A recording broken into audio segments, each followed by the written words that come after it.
Hari Dongeng Nasional diperingati setiap tanggal 28 November di Indonesia. Penetapan hari ini bertepatan dengan hari lahir Drs. Suyadi, atau lebih dikenal sebagai Pak Raden, seorang seniman legendaris yang telah menghidupkan dunia dongeng Indonesia melalui karya-karyanya, terutama dalam serial televisi Si Unyil. Hari Dongeng Nasional bukan hanya penghormatan kepada tokoh seperti Pak Raden, tetapi juga perayaan terhadap tradisi mendongeng yang telah menjadi bagian penting dalam kebudayaan dan pendidikan di Indonesia. 1. Latar belakang Hari Dongeng Nasional. A. Pentingnya tradisi mendongeng di Indonesia. Indonesia memiliki kekayaan budaya yang luar biasa, termasuk tradisi mendongeng yang diwariskan dari generasi ke generasi. Dongeng telah lama digunakan sebagai sarana pendidikan, hiburan, dan pengajaran nilai-nilai moral. Kisah-kisah seperti Bawang Merah dan Bawang Putih, Malin Kundang, atau Timun Mas menjadi bagian integral dari kehidupan masyarakat Indonesia. Mendongeng tidak hanya sekadar bercerita, tetapi juga sarana untuk menyampaikan pesan moral, membangun imajinasi, dan memperkuat hubungan antar individu. Dalam masyarakat tradisional, dongeng sering digunakan oleh para tetua untuk menanamkan nilai-nilai luhur kepada anak-anak dan generasi muda. B. Menghormati warisan Pak Raden.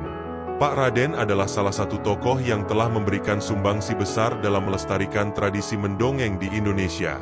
Melalui karakter-karakter seperti Si Unyil, Pak Raden memperkenalkan kisah-kisah yang syarat dengan pesan moral dan kebijaksanaan lokal. Hari Dongeng Nasional ditetapkan untuk mengenang jasa beliau dan mengapresiasi kontribusinya dalam dunia dongeng. 2. Tujuan Hari Dongeng Nasional. Peringatan Hari Dongeng Nasional bertujuan untuk A. Melestarikan tradisi mendongeng. Dongeng adalah bagian tak terpisahkan dari identitas budaya Indonesia. Hari Dongeng Nasional berfungsi untuk menjaga tradisi ini agar tidak terlupakan di tengah arus globalisasi dan modernisasi. B. Mengembangkan imajinasi dan kreativitas anak. Mendongeng adalah sarana yang efektif untuk merangsang imajinasi dan kreativitas anak-anak. Dongeng memungkinkan mereka untuk berpikir di luar batas, memahami perspektif baru, dan menemukan cara-cara inovatif untuk menyelesaikan masalah. C. Mengajarkan nilai-nilai moral. Dongeng seringkali mengandung pesan moral yang mendalam, seperti pentingnya kejujuran, kerja keras, keberanian, dan kebaikan hati. Melalui cerita-cerita ini, anak-anak belajar nilai-nilai yang penting untuk kehidupan mereka. D. Meningkatkan minat baca. Dongeng dapat menjadi langkah awal untuk menumbuhkan minat baca pada anak-anak. Ketika mereka mendengar cerita yang menarik, rasa ingin tahu mereka meningkat, dan mereka terdorong untuk membaca lebih banyak buku. E. Meningkatkan kualitas interaksi sosial. Aktivitas mendongeng memperkuat hubungan antara pendongeng dan pendengarnya, baik itu antara orang tua dan anak, guru dan murid, maupun sesama anggota masyarakat. 3. Manfaat mendongeng dalam kehidupan. A. Manfaat psikologis. Meningkatkan keterampilan berkomunikasi. Mendongeng membantu anak-anak memahami bagaimana menyusun cerita, menyampaikan gagasan, dan mengekspresikan diri mereka. Mengurangi stres. Dongeng yang menyenangkan dapat memberikan hiburan dan kenyamanan emosional, terutama bagi anak-anak yang menghadapi tekanan atau kecemasan. B. Manfaat pendidikan. Meningkatkan daya ingat. Cerita yang menarik cenderung lebih mudah diingat, sehingga membantu anak-anak menyerap pelajaran dan nilai-nilai yang diajarkan. Mengembangkan keterampilan berpikir kritis.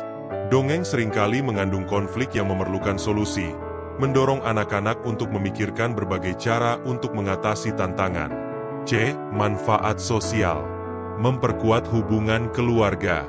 Saat orang tua mendongeng kepada anak-anak, hubungan emosional di antara mereka menjadi lebih erat.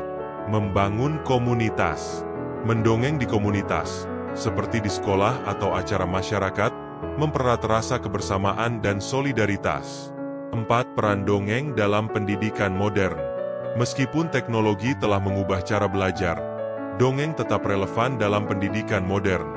Beberapa alasan mengapa dongeng tetap penting adalah: A. Metode pembelajaran interaktif. Dongeng membuat pembelajaran menjadi lebih menarik dan interaktif, sehingga anak-anak lebih mudah memahami materi yang diajarkan.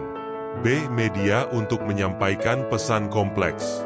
Melalui cerita, konsep-konsep yang sulit, seperti keberagaman, lingkungan, dan keadilan sosial, dapat disampaikan dengan cara yang sederhana dan mudah dipahami. C. Mengatasi tantangan digital. Di era digital, anak-anak lebih sering terpapar oleh layar daripada buku atau cerita lisan. Dongeng dapat menjadi alternatif untuk mengurangi ketergantungan pada teknologi dan mengembalikan fokus pada interaksi langsung. 5. Implementasi Hari Dongeng Nasional. Peringatan Hari Dongeng Nasional melibatkan berbagai kegiatan yang bertujuan untuk menghidupkan kembali tradisi mendongeng, seperti A. Kompetisi mendongeng. Banyak sekolah dan komunitas mengadakan lomba mendongeng untuk mendorong partisipasi anak-anak, guru, dan orang tua. B. Workshop dan pelatihan mendongeng. Workshop ini ditujukan bagi pendidik, pustakawan, dan orang tua untuk meningkatkan kemampuan mereka dalam mendongeng. C. Pembacaan cerita di perpustakaan atau sekolah. Acara membaca cerita bersama sering diadakan untuk memperingati Hari Dongeng Nasional, dengan melibatkan penulis cerita anak atau pendongeng profesional. D. Penyebaran buku cerita anak. Penerbit dan organisasi sosial sering memanfaatkan momen ini untuk menyumbangkan buku cerita ke sekolah atau komunitas yang membutuhkan. 6. Tantangan dalam melestarikan tradisi mendongeng. A. Pengaruh teknologi. Dominasi teknologi digital, seperti video game dan media sosial, telah mengurangi minat anak-anak terhadap cerita lisan. B. Kurangnya pendongeng terlatih. Tidak semua orang tua, guru, atau pendidik memiliki keterampilan mendongeng yang baik, sehingga sulit untuk menarik perhatian anak-anak. C. Minimnya dukungan budaya. Di beberapa daerah, tradisi mendongeng mulai tergeser oleh hiburan modern, sehingga cerita-cerita tradisional perlahan menghilang. 7. Upaya melestarikan dongeng di era modern. Untuk menjaga relevansi dongeng di era digital, beberapa langkah yang dapat dilakukan meliputi: A. Digitalisasi dongeng tradisional. Cerita-cerita rakyat Indonesia dapat diadaptasi menjadi bentuk digital, seperti buku elektronik, video animasi, atau aplikasi interaktif. B. Pelatihan pendongeng. Program pelatihan bagi pendidik, orang tua, dan komunitas dapat membantu meningkatkan keterampilan mendongeng. C. Meningkatkan ketersediaan buku dongeng. Pemerintah dan penerbit dapat bekerja sama untuk menyediakan lebih banyak buku cerita yang berkualitas, terutama untuk anak-anak di daerah terpencil. D. Mempromosikan dongeng melalui media sosial. Platform seperti YouTube, Instagram, dan TikTok dapat digunakan untuk menyebarkan cerita dongeng dalam format yang menarik dan mudah diakses. 8. Inspirasi dari Hari Dongeng Nasional. Hari Dongeng Nasional adalah pengingat bahwa cerita memiliki kekuatan luar biasa untuk membentuk pikiran, hati, dan karakter seseorang. Dengan merayakan tradisi mendongeng, kita tidak hanya melestarikan warisan budaya, tetapi juga menanamkan nilai-nilai moral yang penting bagi generasi masa depan. Mendongeng adalah seni yang tidak pernah lekang oleh waktu, dan Hari Dongeng Nasional adalah kesempatan untuk terus merayakan kekayaan cerita dan imajinasi yang dimiliki Indonesia. Dengan melibatkan semua elemen masyarakat, kita dapat memastikan bahwa dongeng tetap hidup dan memberikan inspirasi bagi generasi mendatang.